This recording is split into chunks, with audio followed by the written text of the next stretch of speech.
Sí, bien. Nuestro primer invitado es un invitado muy especial, es el invitado que da la charla inaugural propiamente y consideramos que es una de las charlas más importantes porque nos abre el tema de lo que vamos a estar hablando durante todo este campamento que tiene que ver con la observación de la Luna, que es lo que invita esta fecha de que todo el mundo se dedique un tiempo a observar nuestro satélite natural. Él se llama Alberto Daniel Annunziato, perdón si lo pronuncio mal. Él es astrónomo amateur, observador de cometas, meteoros, estrellas variables y la Luna. También es socio e integrante de la Junta Directiva de la Sociedad Lunar Argentina, socio e integrante de la Junta Directiva del Centro de Observación del Espacio de Santa Fe, Argentina. Además, también es desde el 2015 coordinador de la sección lunar de la Liga Iberoamericana de Astronomía, LIADA, y desde el 2019 es secretario general de la Liga Iberoamericana de Astronomía. Para completar, Wow. también desde el 2021 perdón mi pronunciación, es Assistant Coordinador de la Lunar Topographic Studies Section de la Asociación of Lunar and Planetary Observers. Perdón si lo pronuncié mal. Y colaborador frecuente de la revista mensual The Lunar Observer, de la ALPO. Así que bueno, con todo este trayecto que tiene nuestro invitado en el campo de la observación lunar, consideramos que es como que el idóneo para abrir este campamento con su charla magistral. Así es, así es. Oye, wow, qué tremendo currículum de Alberto. Es un gran acierto y estamos felices de tenerte acá, Alberto, en pantalla. Hola Hola, Alberto, ¿nos Alberto, escuchas? bienvenido. Bienvenido. Tu Estás en micrófono mute, está Alberto. silenciado. Estás silenciado, estás en mute. Estás en mute, sí. Ahí sí. Ahora sí. Ahí está. Sí. Bueno, Sí. hola, ¿qué tal, qué tal amigos? Bueno, es un placer inmenso y también es un honor inmenso que me hayan convocado y poder compartir. Quiero aprovechar para felicitarlo porque la verdad que es una iniciativa muy interesante, seguramente de la Sociedad Lunar Argentina se los vamos a copiar, porque realmente es Ahí nos muy, invitan. claro, Ahí seguramente, nos sí, invitan. porque realmente me parece muy buena iniciativa. La verdad que sí, felicitaciones.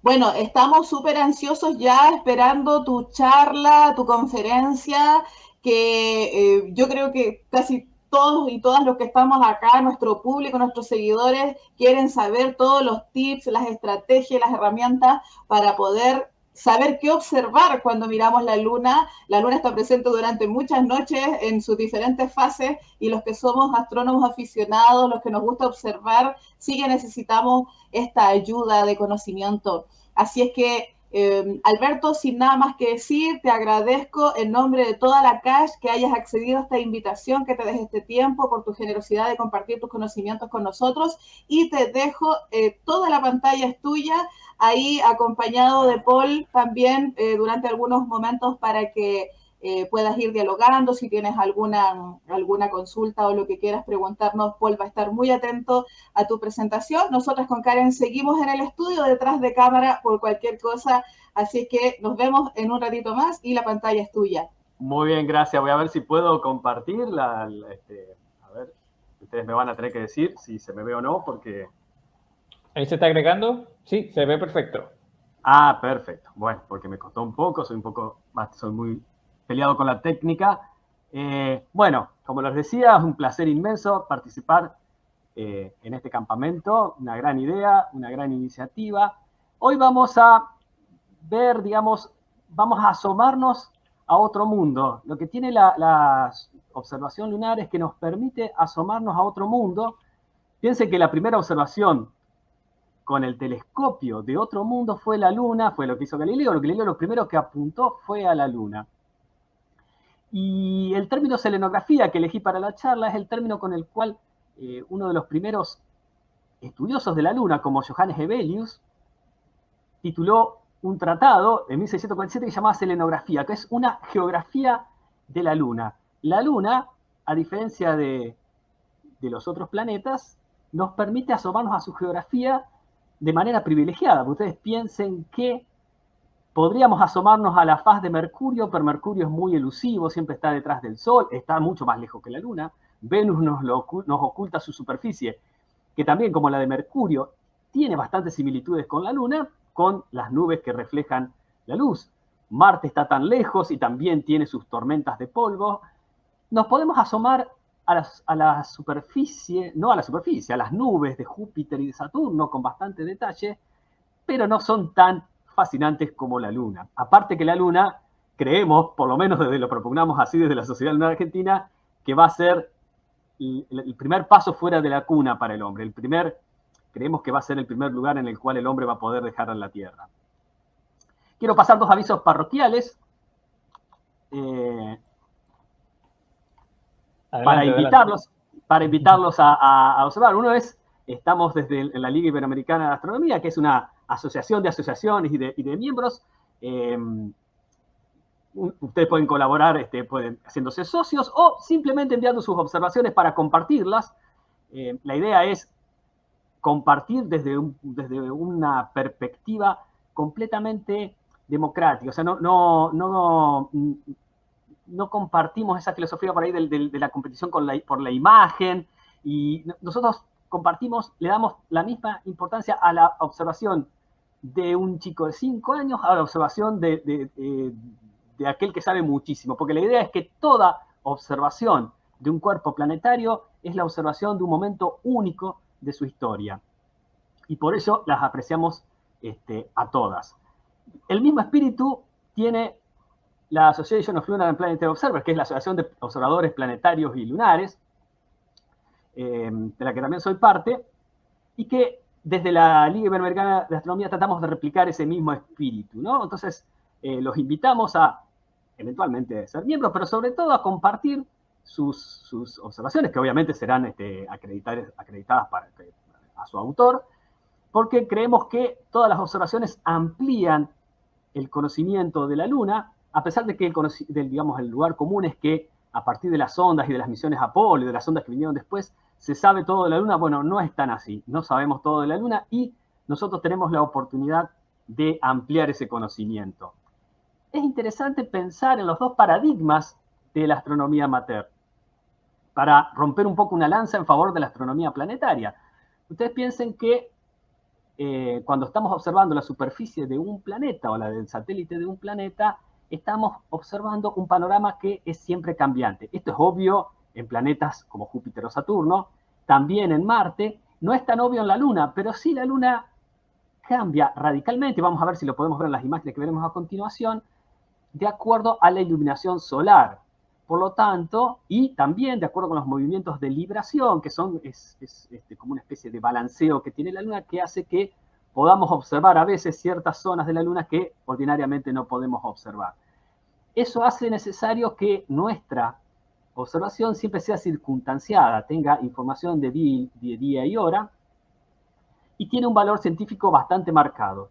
Desde Alpo, que se remonta a 1947, se piden, casi diría desesperadamente, observaciones de la Luna y de los planetas, porque es importante ir observando cada región, cada cráter de la Luna en cada momento de la lunación. Ustedes piensen que cada 30 minutos en la Luna aproximadamente cambia la iluminación y cambia bastante radicalmente la apariencia de un accidente lunar. Mientras que la fotografía de espacio profundo, que es fascinante y tiene otras aplicaciones, tiene por definición es la observación de algo que permanece siempre igual. Por eso también se pueden incluso acumular imágenes en un periodo tan grande de tiempo. Ustedes fíjense que, y eso quizás es algo que debería corregirse, los datos son prescindibles para la fotografía de espacio profundo. En realidad eso es fácilmente corregible. La observación de espacio profundo se basa mucho en el valor artístico, que obviamente es muy importante en la observación planetaria, pero que es secundario en la observación planetaria. Lo que yo decía de corregir en cuanto a la falta de datos, las imágenes de espacio profundo, es porque las imágenes de espacio profundo también tienen su valor científico. Piensen, si no, en la búsqueda de supernovas. Antes que nada, quisiera agradecer puse esta placa de agradecimiento porque va a haber observadores de de la Liga Iberoamericana de Astronomía, cuyas imágenes aparecen aquí. Y bueno, correcto es darle el crédito. Como les voy a decir, vamos a hacer una especie de geografía de la superficie de la Luna, pero con imágenes de amateur, para que veamos todo lo que se puede observar, en este caso fotográficamente, pero incluso visualmente. Visualmente a veces podemos acceder a menos detalles, pero a veces podemos acceder a más detalles. Es fascinante también ir entrenando el ojo para la observación lunar visual. Vamos a ir primero a un enfoque sincrónico, tal cual como está la Luna actualmente. La primera distinción es la más evidente que se ve a simple vista, es la distinción entre las tierras altas, que son las superficies que vemos brillantes, iluminadas, que resaltan más, y las partes oscuras, aquellas que llamamos maria, que es el término latino para mares, ¿no? Porque los primeros observadores, no así Galileo, pero sí los primeros observadores pensaron que estas superficies podían ser superficies acuáticas. Galileo ya se dio cuenta de entrada porque dijo, yo no puedo observar con bastante detalle la superficie de la Luna, pero no observo señales de humedad ni nubes, por lo tanto no debería haber agua. Pero durante mucho tiempo se interpretó esas superficies oscuras como mares. De ahí que haya una derivación a la nomenclatura de lo que vemos en la superficie de la Luna, muy relacionada con la nomenclatura terrestre. Lo primero que vieron, los primeros astrónomos vieron en la Luna una segunda tierra con mares y tierras firmes. Las tierras altas son aquellas que son más antiguas, son aquellas que no han sido invadidas por la lava, que surgió en una época geológica determinada de la Luna y que esa lava, que básicamente está formada por materiales que son más oscuros y reflejan menos la luz que los materiales de las tierras altas. Por definición, las marias son más antiguos, las tierras altas son más antiguas, las marias son más recientes, y claramente los accidentes lunares ubicados en los mares son más fáciles de identificar por el contraste que genera entre la superficie oscura y las sombras, mientras que en las tierras altas es más difícil de identificar, y lo vamos a ver en las imágenes que siguen.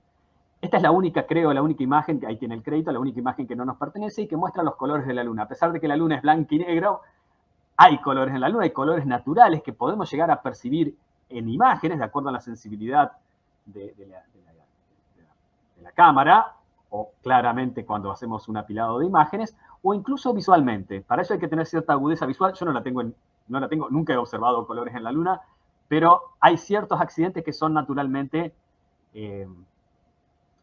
visibles, de los cuales se puede ver colores a simple vista, para aquellos privilegiados que tengan una vista más aguda. Esto sería una muestra de las... ustedes, se está transmitiendo correctamente, ¿no, Paul? Sí, se ve perfecto. Perfecto, gracias. Acá si no estoy hablando acá en el aire. Esta es una muestra... perfecto, gracias. Esto es una muestra de cómo se ven las tierras altas. Ustedes pueden ver claramente que los cráteres son bastante difíciles de distinguir. Cuando vayan a ver este taller sobre el Virtual Moon Atlas, que es una herramienta decisiva para poder comprender, para poder identificar los accidentes lunares que estamos observando a través del visor de la cámara o a través del ocular del telescopio, vamos a ver que va a ser en los mares el identificar cráteres y otros accidentes selenográficos es mucho más sencillo que en las tierras altas, donde realmente los cráteres son todos antiguos, la mayoría presentan muy pocas características peculiares, son cráteres antiguos, por lo tanto han sido sometidos a muchos impactos de asteroides, de meteoritos, y prácticamente han sido barridos. Por lo tanto, ese es el paisaje típico de las tierras altas. Este es el polo sur de la Luna, el lugar donde probablemente se instale la primera base, el primer puesto de avanzada de alguna potencia espacial o bien de alguna compañía privada que pueda explotar las condiciones privilegiadas del polo sur, que tienen que ver con lugares donde prácticamente está siempre iluminado. Hay prácticamente más del 90% de lo que podemos decir el año lunar, ¿no es cierto? Se encuentran iluminados, por lo tanto tendrían energía casi permanente, energía solar, para poder autoabastecer a la base. y hay zonas también donde no alcanza, donde el sol casi no alcanza nunca y por lo tanto serían reservorios de agua congelada. En esta zona tan densamente craterizada probablemente sería el hogar de la humanidad en la Luna. Si así son las tierras altas, claramente los mares son más reconocibles. Este se llama Mare Crisium, lo elegí porque es el único mar que está completamente, no tiene conexión con otros mares, está completamente, digamos, aislado. Pueden observar aquí el cráter Proclus, que es uno de los más conspicuos. El Mare Crisium se puede observar a simple vista.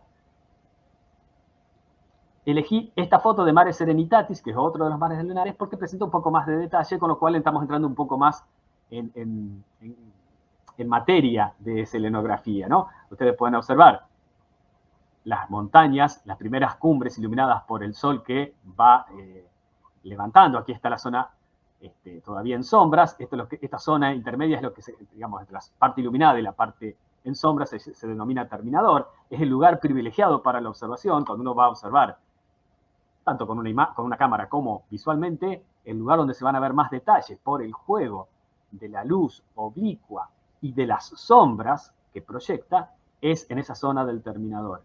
Cuando el terminador está cerca se pueden observar accidentes selenográficos elusivos como estas pequeñas lomadas que se llaman dorsa o en inglés wrinkle ridges, que son pequeñas alturas de no más de 300 metros.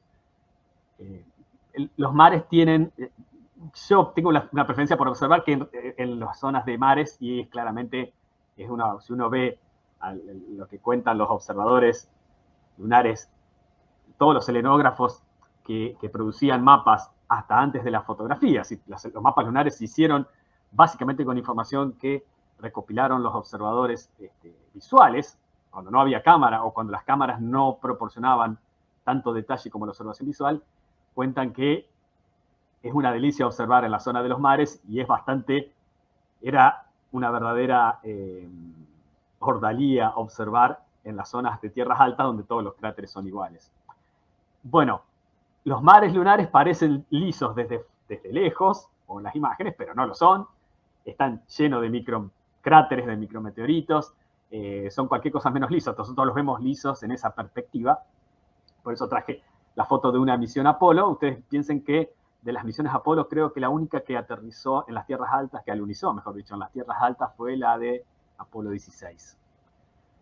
Decía, la nomenclatura lunar está muy relacionada con la idea de que las zonas oscuras son mares. De hecho, esta bahía se llama Sinosíridum, que sería algo así como la bahía del arco iris. Esto en realidad es una pareidolia, no es una bahía. Esto es parte de un cráter, si uno lo puede completar. Es un gigantesco cráter que después fue inundado posteriormente por lavas en un periodo geológico determinado, que ya vamos a ver cómo se produce esa pequeña historia de la Luna. Pero la lava no llegó a alcanzar a las zonas más altas y por eso quedó esta forma de bahía y se conocen estos dos extremos como cabos o como promontorium, ¿no? En realidad no hay muchas bahías en la Luna y claramente es una pareidolia, pero así es la nomenclatura. Lo mismo para los lacus o lagos o los pantanos, palus, que son manchas de lava que podemos apreciar en las zonas altas, en las tierras altas, ¿no? Por distintos mecanismos, esa lava tan fluida que se produjo en la Luna hace más de, digamos, se produjo en un tiempo bastante prolongado, pero que podríamos situar entre el 3000, hace 4.000 y 3.000 millones de años, lo cual hubo una intensa actividad volcánica que produjo una lava muy viscosa, mucho más viscosa que la lava terrestre, que hizo que buena parte de la superficie lunar y sobre todo de la cara visible quede inundada, literalmente, y siempre usando metáforas acuáticas, por la lava. De todas maneras, como vimos en el caso anterior, vemos que realmente la lava actuó como una especie de agua que inundó y llegó hasta donde pudo llegar, como en las inundaciones que estamos tan expuestos. Por ejemplo, yo vivo en Argentina, en una ciudad al lado del río Paraná, y estamos expuestos a ese tipo de inundaciones. Una de las zonas más espectaculares de la Luna son, sin duda alguna duda, los montes Apeninos, que estamos observando acá. En las cordilleras que existen en la Luna se denominan montes, con el término latino, digamos que nosotros más bien deberíamos decir montañas o cordilleras, porque montes nos remite a montañas más bajas. Ustedes piensan que no, las montañas en la Luna no son producto del juego de las placas tectónicas, sino que son el producto de impactos fenomenales que se produjeron hace, más bien, la mayoría de ellos se produjo hace 3.700, 3.800 millones de años. Estos impactos gigantescos produjeron lo que se llaman las cuencas, que luego, 500 millones de años, podemos decir más o menos, posteriormente, fueron inundados por lavas que formaron lo que hoy conocemos como los mares. Bueno, los restos de esos gigantescos impactos, digamos, el borde de esos cráteres gigantescos, ustedes piensen que hubo toda una gran discusión acerca del origen de los cráteres en la Luna.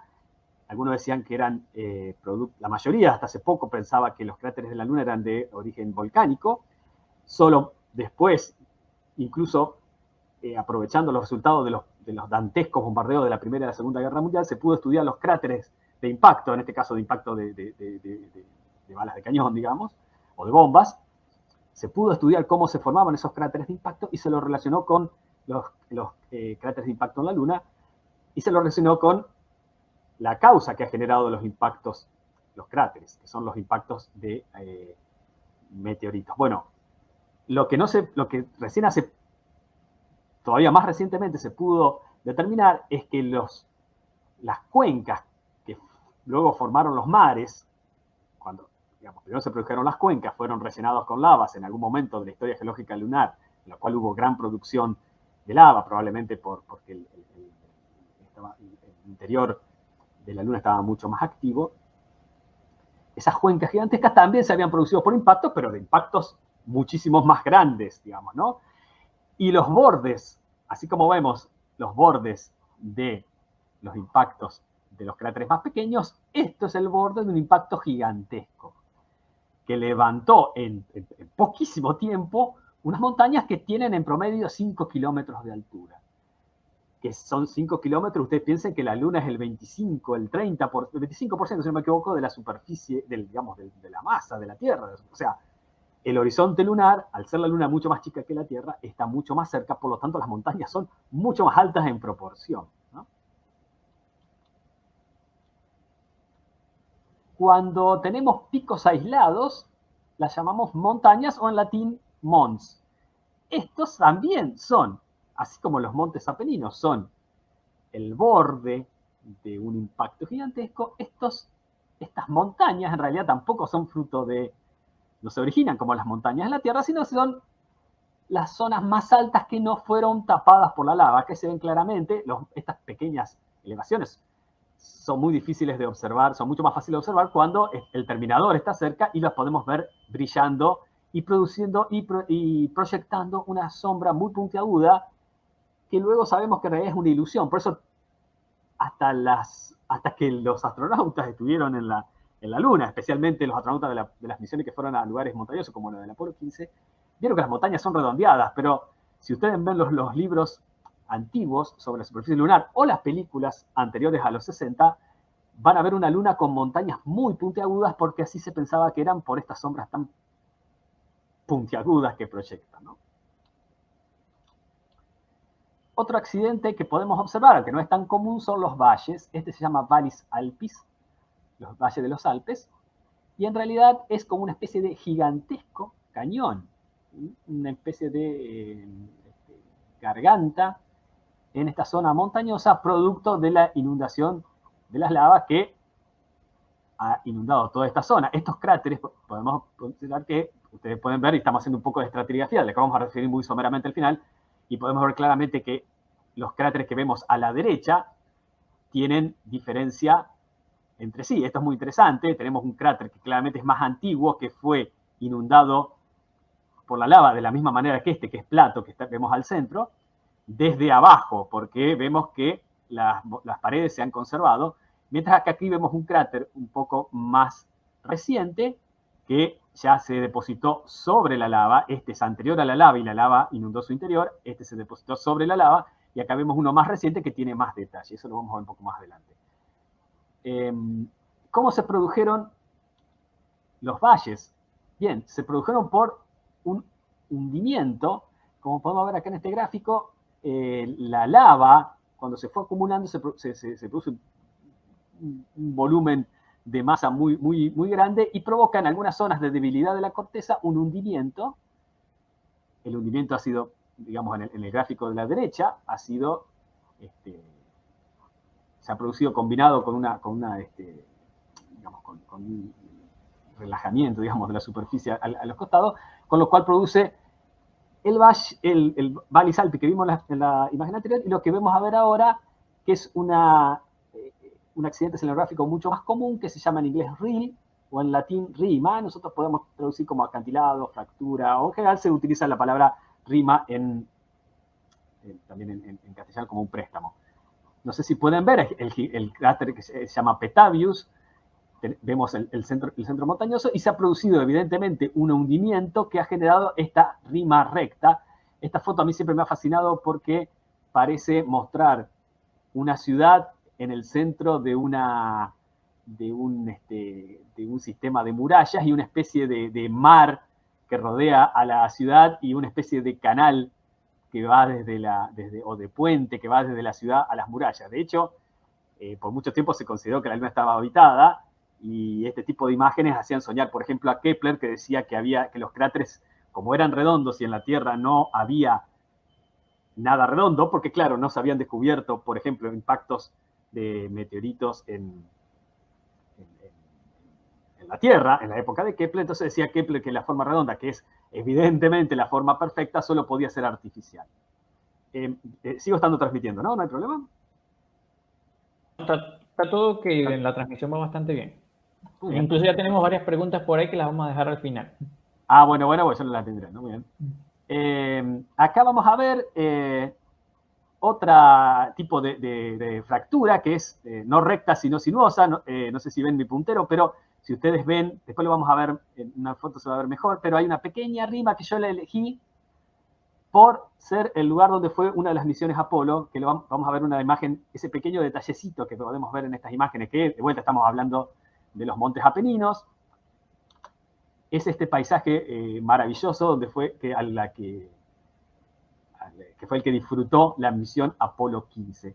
Esto, como pueden ver claramente, es una especie de acantilado, es una especie de cañón, la rima Hatley, que que mide 1 kilómetro de orilla a orilla y tiene casi, si no me equivoco, tiene 500 metros de profundidad o algo así. Las rimas sinuosas, aquellas rimas que no son rectas, sino que van como zigzagueando en el terreno, las podemos ver al fondo de la imagen, en esta imagen de dos cráteres, el cráter más brillante de la Luna, que es Aristarchus, que es el cráter que vemos brillando acá, que tiene todas las características de un cráter reciente, y este cráter se llama Herodotus. Esto que vemos acá se llama técnicamente Vallis Roteri, el valle de Rotter, que era un selenógrafo muy conocido. A lo mejor lo pueden conocer como la serpiente, y la cabeza de la cobra se denomina esta partecita que parece ser la cabecita de una cobra. Eso no es ni más ni menos, esta rima tiene un origen distinto, o bueno, probablemente también ha habido un elemento digamos, ha habido el peso de la lava también puede haber hundido el terreno, pero aquí la lava ha hecho ceder, ha horadado un camino, y después, posteriormente, muy probablemente esto era un túnel de lava, que podemos ver que existen en la Tierra. Así, esto es un canal de lava en realidad, pero cuando la lava horada el terreno por debajo de la superficie, nos encontramos sería técnicamente un tubo de lava. Lo que vimos anteriormente puede haber sido un canal de lava o bien un tubo de lava cuyo techo se dio posteriormente y se desmoronó. Esta es también una imagen del futuro.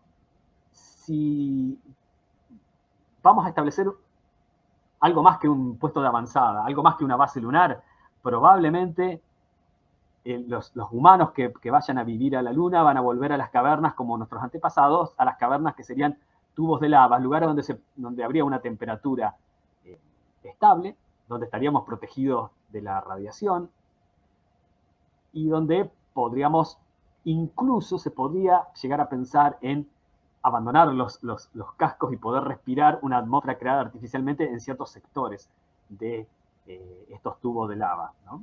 Que nosotros podemos ver en la superficie como canales de lava. Los tubos de lava están escondidos, solamente podemos ver, y no con equipos de aficionados, lo que podemos ver son unas pequeñas como aberturas. Así quizás podemos ver, ahora vamos a ver en otra imagen a qué me estoy refiriendo. Esas aberturas son el indicio de que debajo existe un tubo de lava. Por supuesto que tendríamos que en algún momento que enviar algún tipo de misión robótica para explorar algún sitio que pudiera ser candidato a un futuro asentamiento humano, ¿no? La actividad volcánica en la Luna, que estuvo, como les decía, muy activa en un determinado periodo geológico, que podríamos decir entre el 3800 y hace 3.000 millones de años sobre todo, y después fue decreciendo aceleradamente, produjo lo que vemos acá como una rima sinuosa. Acá vemos cómo la lava, en realidad, hay, tal cual como existen en la Tierra diversos tipos de explosiones volcánicas o de actividad volcánica, en la Luna también ha habido explosiones tipo de fuente de lava que han arrojado materiales oscuros que podemos distinguir porque son más oscuros que los materiales que tienen alrededor, y la lava pudo haber escapado a través de canales, o bien pudo haber formado, cuando son quizás seguramente más viscosas, pequeños volcanes que luego se han extinguido, ¿no? que son los domos. Los domos son mucho más difíciles de observar con imágenes. Quizás algo más obvios pueden ser más fáciles de observarse siempre cerca del terminador visualmente. Acá los podemos ver. A la derecha, en la parte superior derecha, hay un campo de domos, hay una serie de domos que parece como si fueran un montón de granitos en la cara de un adolescente, que se llama el campo de domo de Marius, porque Marius es este cráter. Quizás acá vemos algún otro, pero vemos que solamente, si está muy cerca del terminador, podemos observar domos.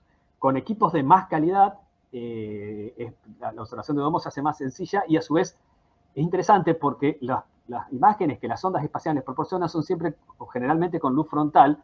Por lo tanto, el estudio de los domos es un ámbito donde el aficionado es privilegiado porque las imágenes obtenidas desde Tierra con equipos muy buenos y cerca del terminador, es decir, con iluminación oblicua, permite identificar incluso domos que no se pueden encontrar en imágenes tomadas desde la órbita lunar.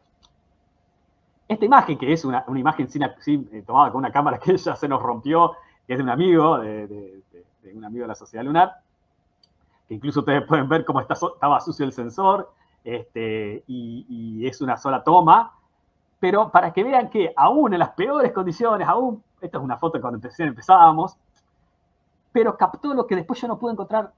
Después estuvimos buscando imágenes de esta gigantesca montaña que vemos a la izquierda, al centro a la izquierda, que se llama Mons Rumker.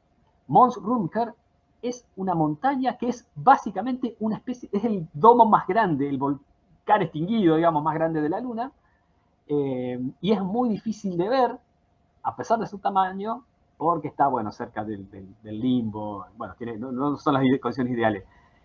Esta imagen tan primitiva lo capta mucho mejor. Después yo, digamos, buscando otras imágenes Mons Rumker con mejor definición y no lo captan de la misma manera. Bueno, los domos son muy elusivos.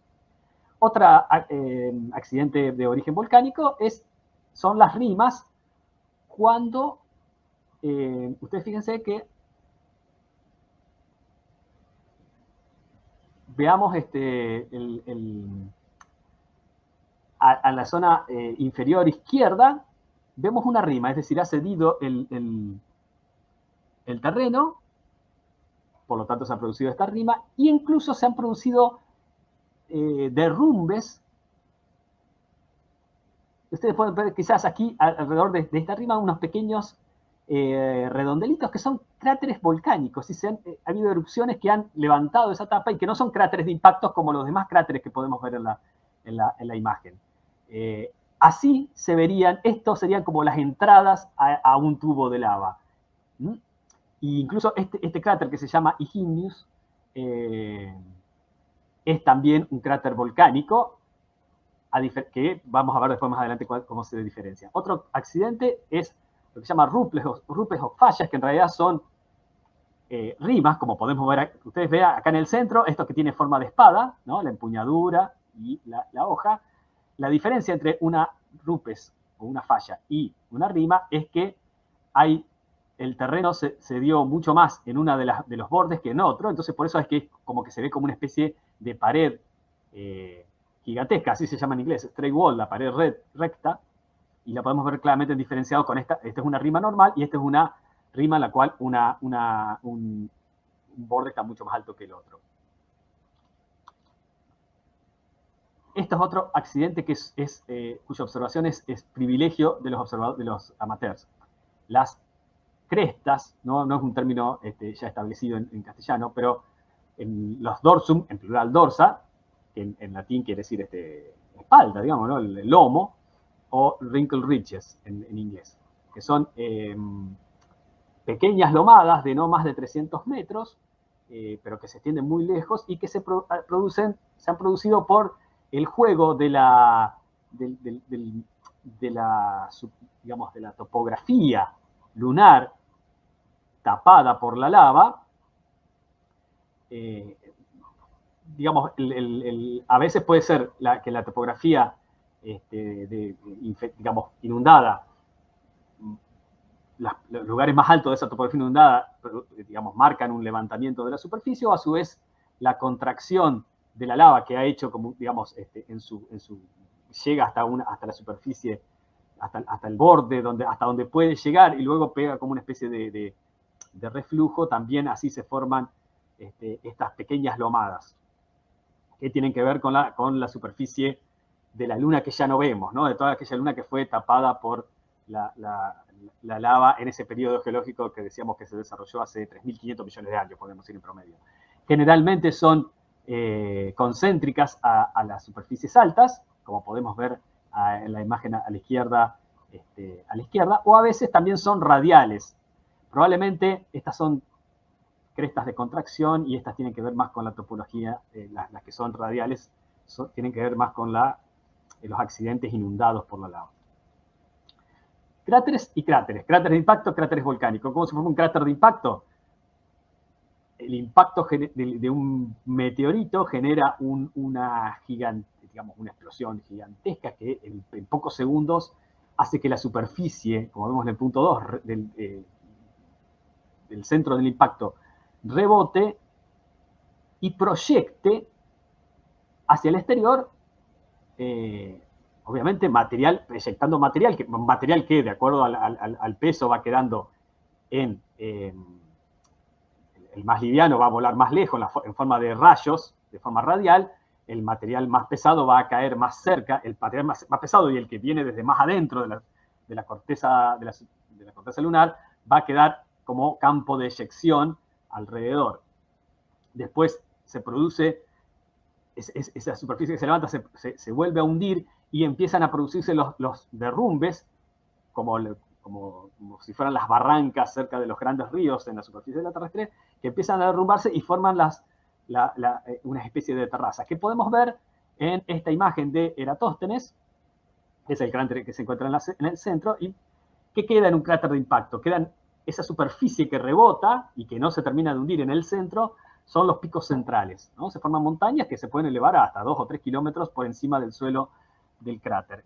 Y alrededor, los grandes cráteres de impacto producen tienen esas paredes aterrazadas, que podemos distinguir las zonas más altas o más bajas de acuerdo a cuando es iluminado por el sol. Lo primero que se ilumina son las partes más altas. Entonces, en imágenes como esta podemos ver claramente que las partes iluminadas son las partes más altas de esas paredes aterrazadas. A su vez podemos ver alrededor de Eratóstenes, en los campos de eyección, material que salió de la corteza. Lo que no podemos ver con iluminación oblicua son las eyecciones más livianas, que son los que forman los rayos, que vamos a ver un poquito más adelante otros cráteres que sí los tienen. Incluso podemos ver, también se forman vuelan fragmentos secundarios del impacto y también material pesado que forma los cráteres secundarios. Esta foto es impresionante porque muestra a Copérnicus, el cráter quizás más impresionante de la Luna, con todas las características de los cráteres de impacto recientes, en términos geológicos, digamos 800 millones de años. Picos centrales bien definidos, paredes aterrazadas, campo de eyección, y estas zonas oscuras en realidad son el contraste con las zonas más claras, que son los rayos, todo el material que fue eyectado y que es bastante liviano. Esta imagen nos muestra a Copérnicus en el terminador. Fíjense, parece la boca del infierno, y podemos ver con bastante detalle cómo podría ser, cómo hasta podemos imaginarnos trepando por estas paredes aterrazadas. Claramente las más iluminadas son las más altas. Cráteres volcánicos son más difíciles de ver. Vimos uno en la Rima Igneous. Aquí vemos, por contraste, 3 en la superficie de Alphonsus. De estos tres cráteres, el del centro es Alphonsus, y tiene pequeños cráteres volcánicos que conocemos por estos materiales oscuros, que son las eyecciones de lava que han ido depositándose en su cercanía.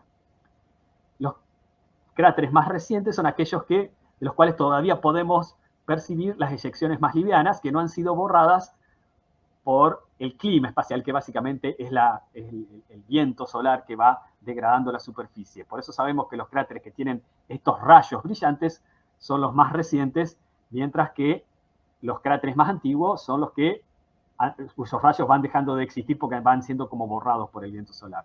Hay distintas configuraciones que tienen que ver con los materiales que excava el impacto.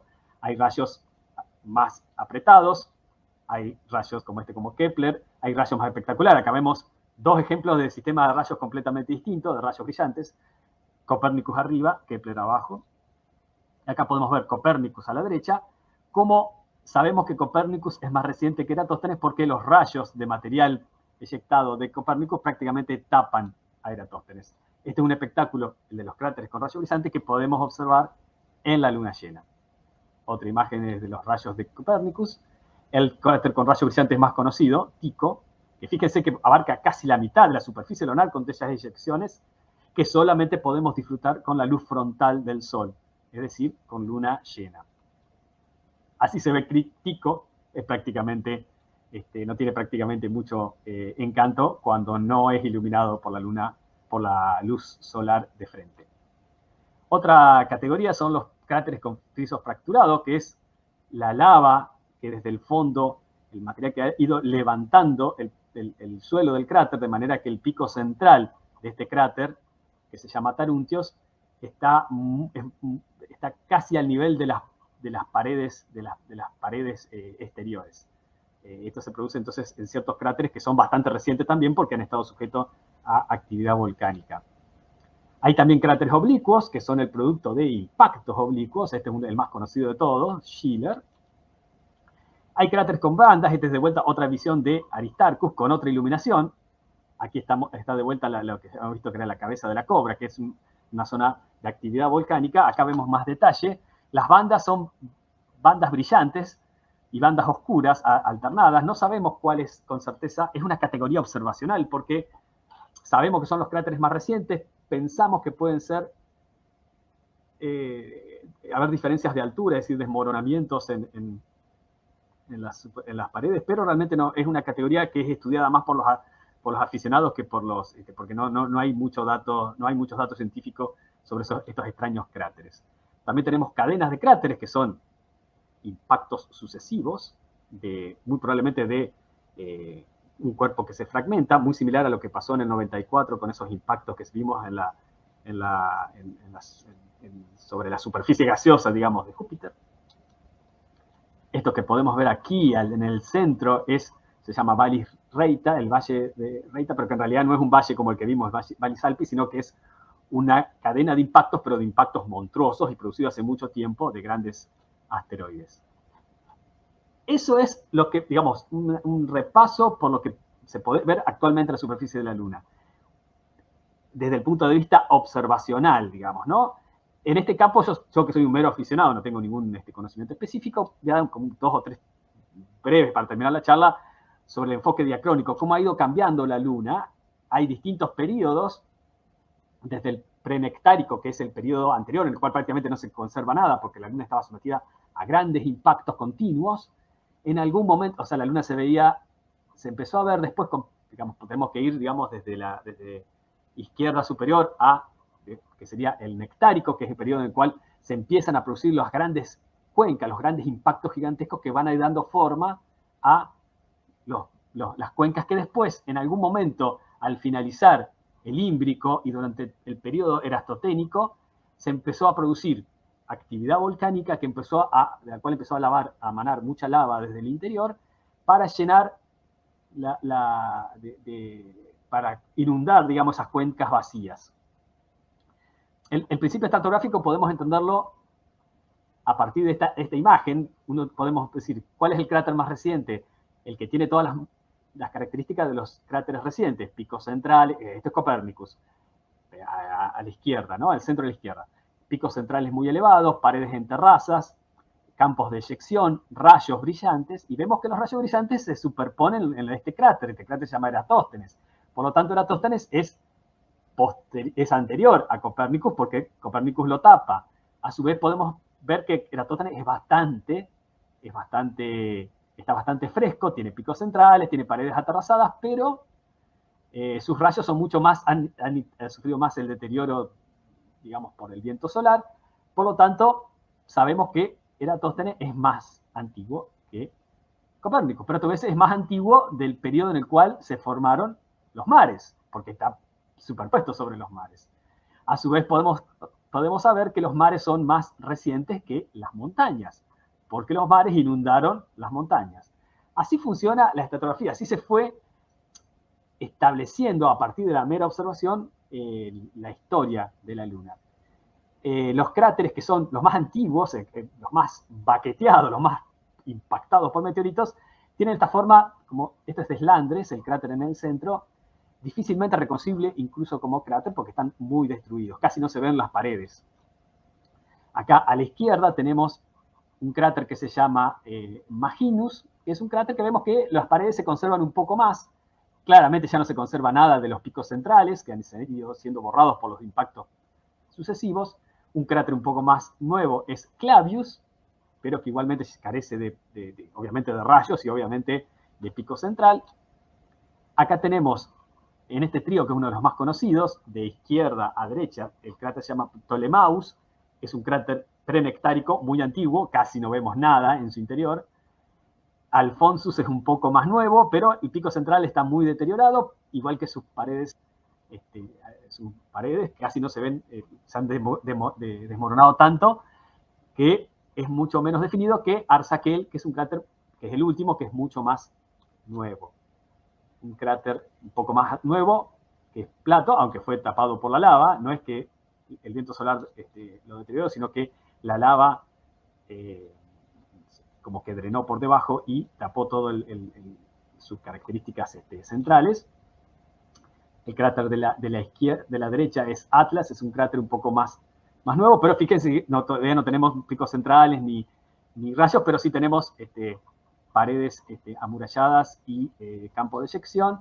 Bullialdus es un cráter más nuevo, erastoteniano, es este cráter acá en el centro, que vemos que los picos centrales ya se ven y vemos detalles de las paredes aterrazadas, y tienen los rayos han sido, por ahí podemos ver algunas partes, pero ya se han borrado casi por completo. Y un cráter mucho más nuevo y mucho más reciente es Proclus, que a su vez es un cráter de impacto oblicuo. Fíjense que las eyecciones de material, que todavía está muy presente, Proclus es muy brillante. Eso es otra característica de los cráteres recientes, porque esos materiales excavados desde muy profundo de la corteza lunar no han estado mucho tiempo, han estado centenares de millones de años expuestos, pero no han estado miles de millones de años. Por lo tanto, esos materiales todavía se conservan jóvenes, por decirlo de alguna manera, y es más fácil y brillan mucho más. Y por último, estaremos siempre un mensaje: compartir sus observaciones con nosotros o con lo que sea, que no queden nada más que en las redes sociales. Todas las imágenes, las más lindas, y las menos lindas todas tienen un valor. Bueno, con esto me despido y obviamente estoy dispuesto a contestar preguntas. No sé si dejo de compartir, ¿no? La pantalla.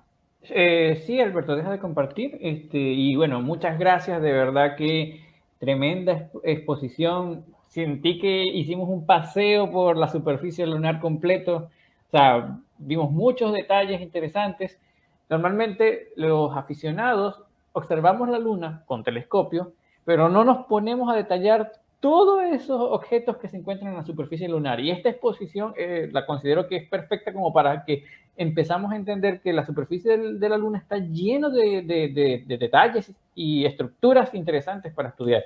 Así que de verdad, muchas gracias, Alberto. Tenemos varias preguntas, pero para la parte de preguntas vamos a agregar a otro miembro de la CASH, que es Alexi. Alexi nos va a estar acompañando un momento aquí para entonces ir hablando un poco de esta parte de las preguntas. Así que voy a agregar a Alexis. Hola, Alexis, ¿me escuchas? ¿Alexis? Ahora sí. Sí, ahí sí. ¿Tú me escuchas? Sí, te escucho perfecto. Alexis, te presento a Alberto, que fue nuestro expositor inaugural, el cual hace poco nos estuvo dando todo un taller de selenografía. De verdad que es impresionante el nivel de conocimiento que tiene Alberto sobre este tema. De verdad que nos mostró como que toda la información como para iniciar perfectamente este campamento, porque de aquí en adelante vamos a estar hablando de la Luna. Entonces necesitamos entender primero qué vemos cuando observamos la Luna. Así que fue como que el taller ideal. Sí. Oye, primero que nada, darle nuevamente las gracias a Alberto por estar participando con nosotros en el campamento. La verdad es que para nosotros un honor y una tremenda satisfacción contar contigo. Primero que nada, por tus conocimientos, ¿no es cierto? La verdad es que fue un tremendo paseo por... A mí no me gusta decirle Luna, me gusta decirle Selene, ¿no es cierto? Creo que la Luna siempre nos ha acompañado, siempre está... Es como, yo siempre digo que la Luna y el Sol son como cuando uno vive en una ciudad con mar. Tú sabes que está ahí, te paseas para allá, para acá, pero te vas a una ciudad en que no tienes mar y lo echas de menos. La Luna y el Sol pasa, creo que exactamente lo mismo. Funcionas para allá, para acá, pero yo digo, y si un día en la noche me la sacaran y ya no estuviera más, pasaría lo mismo cuando te vas a esa ciudad sin mar. Así es que, y de pronto nos hemos dado cuenta que hay que mirarla, que hay que observarla, que hay que entenderla, y que hay que conocerla y un poco lo que hizo, no un poco, sino que bastante lo que hizo Alberto ahora fue mostrarnos aquello que nosotros no conocemos. La vemos cuando estamos, ¿no es cierto?, en alguna situación, cuando es luna llena y tenemos la famosa superluna y logramos darnos cuenta que algunos cráteres se ven, los mares y todo el tema, pero este nivel de conocimiento, la verdad es que es bastante importante, así que Alberto, darte las gracias por eso.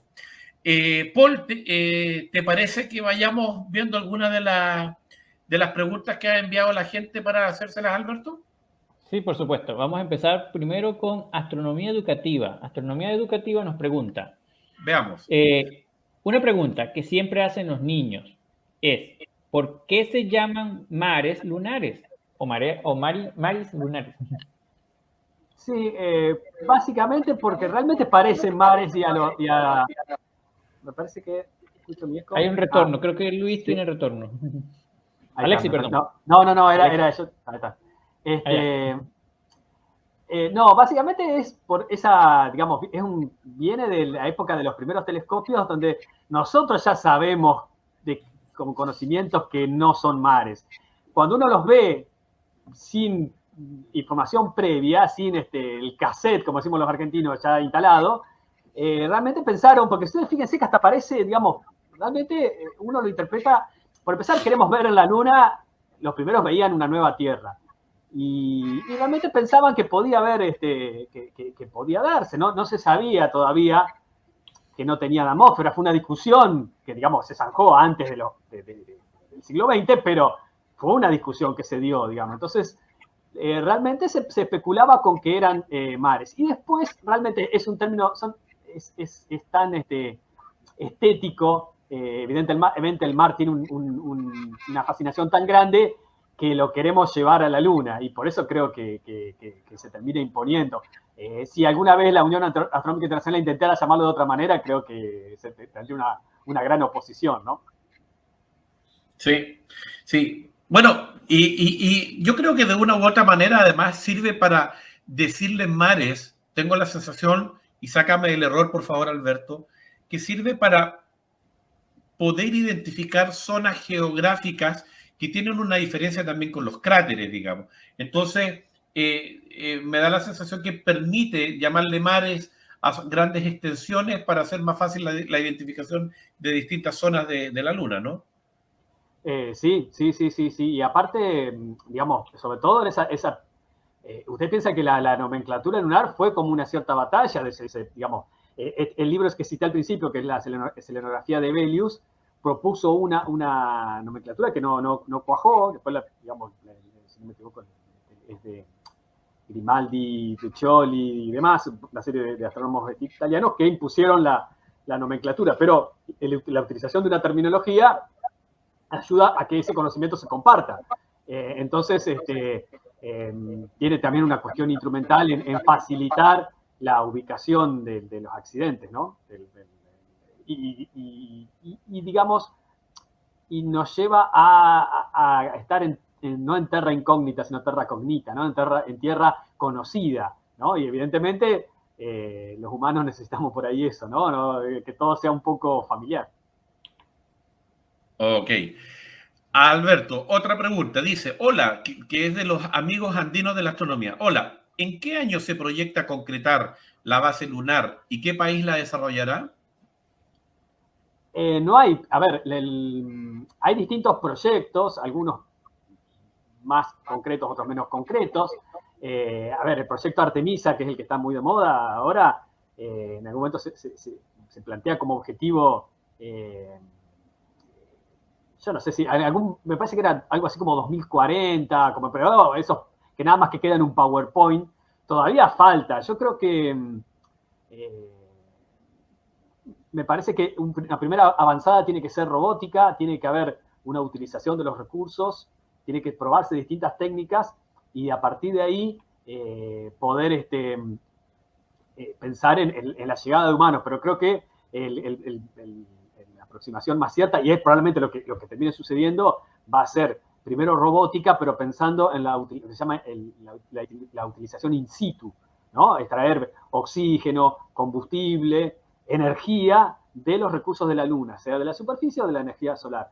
De ahí a quienes den el primer paso, yo creo que probablemente cuando muy probablemente llegue China a través de una misión tripulada, que por ahí tiene más incentivo para hacerlo, va a haber como una carrera lunar, digamos, para mí más similar al Far West norteamericano, ¿no? Que iban todos ocupando grandes extensiones de tierra y ocupando y diciendo, bueno, ya está, ya las agarré yo y ahora es mía. Eso puede llegar a darse en el futuro. Otra aproximación sería ya ponernos de acuerdo de entrada en cómo para que esa explotación sea conjunta. Es interesante también que en la medida de que podamos ver un horizonte de explotación económica y pensando, por ejemplo, en la utilización de la energía solar que se podría recoger con paneles solares en la superficie de la Luna y mandar con algún tipo de, no sé, transformada, por ejemplo, en microondas hacia algún receptor en la Tierra, eso daría digamos, solucionaría un problema crítico en la Tierra, como es tener energía no contaminante, y le daría un sentido que va más allá de la exploración científica, que obviamente es hermosa y fascinante, pero que pagada con los recursos del Estado, por ahí se hace difícil que un país tome esa decisión. En la medida que haya recursos que sean utilizables, es muy probable que haya una carrera lunar.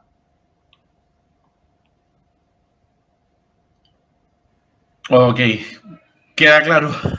Falta un poquito de tiempo, pero estamos cada vez más cerca. Cada vez más cerca. Oye, Alberto, una pregunta que hace Carlos Costa dice, si es correcto afirmar que la cara no visible desde la Tierra está más craterizada que la que vemos, De hecho, casi no hay mares en esa cara. ¿Cómo se explica eso? Lo que hay mucho menos en la cara oculta es afloramiento de lava, digamos, ¿no? Evidentemente casi toda la lava está, digamos, la superficie cubierta por los lagos, por lo tanto, lo que serían mares, está en la cara visible. Yo no sé, creo que no hay una definición, no hay digamos, no está determinado, digamos, 100%. Tiene que ver con que la corteza de la cara visible es más, digamos, menos densa que la corteza de la cara oculta. También tendrá que ver con lo que pasa en el interior de esas dos caras, y claramente tiene que ver con que es la cara que se presenta, que está siempre sujeta, digamos, digamos, es la cara que siempre está mirando hacia la Tierra. Evidentemente tiene que ver con esa situación, y tiene que ver con la densidad de la corteza y con la densidad de la lava, probablemente. ¿No? Probablemente la lava en la cara visible era más viscosa. Ahora, todavía sobre eso falta bastante para descubrir, porque la cara oculta es el lugar más oculto del universo, porque podemos ver todo desde la Tierra, menos la cara oculta. Por eso es tan fascinante la Luna, hasta eso tiene. Bien, vamos a una pregunta de Rodrigo Arismendi Prieto. Dice, ¿la actividad volcánica actualmente es nula y se producen temblores tectónicos? Saludos desde Rancagua, desde el Club de Aficionados en Astrofotografía y Astronomía. Entonces son dos preguntas en una. Primero, si acaso hay actividad volcánica o no, si es nula o no, y si es que por añadidura, ¿no es cierto?, se producen acaso algún tipo de movimientos sísmicos tectónicos. Sí, hay temblores, hay lunamotos en vez de terremotos, son muy leves, hay algunos de muy profundos, otros más de superficie. Al principio se reinterpretó los datos de Apolo, que al principio se habían identificado como que prácticamente no existían, pero se los volvió, digamos, a resignificar, y sabemos con certeza que hay, que sigue, es como que sigue resonando la Luna. La existencia o no de actividad volcánica actualmente, el consenso es que no existe más, pero no es un concepto desafiado. Hace poco se descubrió digamos, un accidente llamado INA, que es un accidente volcánico y que se considera que tiene 100 millones de años de antigüedad, que, bueno, es mucho para los humanos, pero es poco geológicamente hablando. Por lo tanto, y relacionado con eso está otro de los grandes misterios lunares, que es el de los fenómenos lunares transitorios, que implicaría que habría una especie de actividad volcánica residual que podría manifestarse, por ejemplo, con la salida de gases como subproducto de la actividad volcánica. Todavía a la superficie lunar esos gases producirían el levantamiento del regolito, y eso produciría un aumento temporario de brillo, que es lo que se vería como un fenómeno lunar transitorio. Pero es una cuestión muy debatida, es una cuestión muy interesante, muy debatida, pero el consenso nos diría que no habría actividad volcánica, pero es todavía algo que todavía ese consenso todavía puede ser cambiado. Bien, por cuestión de tiempo vamos con una última pregunta. Dale. Esta pregunta es de Astrocuentos Bien Contados. ¿Cómo se establecen los nombres de los cráteres y quién define cuál cráter está sin nombre o no? La Unión Astronómica Internacional. Sí, como en general toda la denominación astronómica. Igualmente la Luna tiene una tradición, como que les decía, que viene de hace siglos, digamos, ¿no? Entonces se han ido conservando nombres y sobre eso, y digamos, hasta hace 50 o 60 años era una denominación tradicional. Todavía hay denominaciones que son que no están aprobadas por la Unión Astronómica Internacional, pero que los aficionados todavía siguen conservando de anteriormente a la década del 50, supongamos, pero hoy por hoy la que define es la Unión Astronómica Internacional. Es interesante ver que el quien le puso mayoritariamente los nombres a la Luna en el siglo XVII era anticopernicano, por lo tanto podemos ver que, con la excepción de Kepler, por ejemplo, Clavius, que era un opositor a Galileo, tiene un cráter muy grande, y Galileo tiene un cráter chiquitito casi inexplicable, ¿no? Entonces hay como una cierta preferencia ahí hubo un pase de cuentas con Galileo en esa topografía que viene del siglo XVIII, del siglo XVII. Perfecto. Recién apareció una pregunta, yo voy a decir la definición general, pero le voy a dejar a Alberto, y que es la última por un tema de tiempo, pero preguntaban qué era el terminador, y el terminador básicamente es la línea de separación en los cuerpos celestes entre la parte iluminada y la parte que está en sombra, ¿ok? Ahora, tengo la sensación que podría haber alguna definición un poquito más específica para el caso de la luna, Alberto, ¿no? No, no es esa zona, es la línea, terminaba de decir la línea, pero también se refiere a la zona, ¿no? La cercanía con el terminador está dada por la zona, está cerca de la línea que separa la sombra y la claridad. Es el lugar privilegiado para observar. Perfecto, perfecto. Bien, yo voy a despedir a Alberto, a darle las gracias nuevamente en nombre de todos. Alberto, agradecemos tremendamente tu generosidad por haber compartido tus conocimientos con nosotros.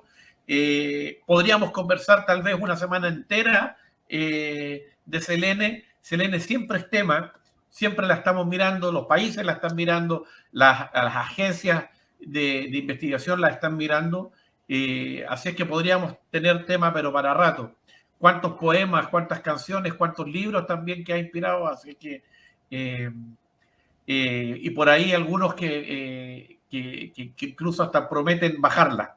Así es que, por amor, te podría bajar la luna, como dicen por ahí. Bueno. Y me gusta a mí porque hay chicas también que sienten que tienen la capacidad, si yo la quiero voy y me la bajo sola, así que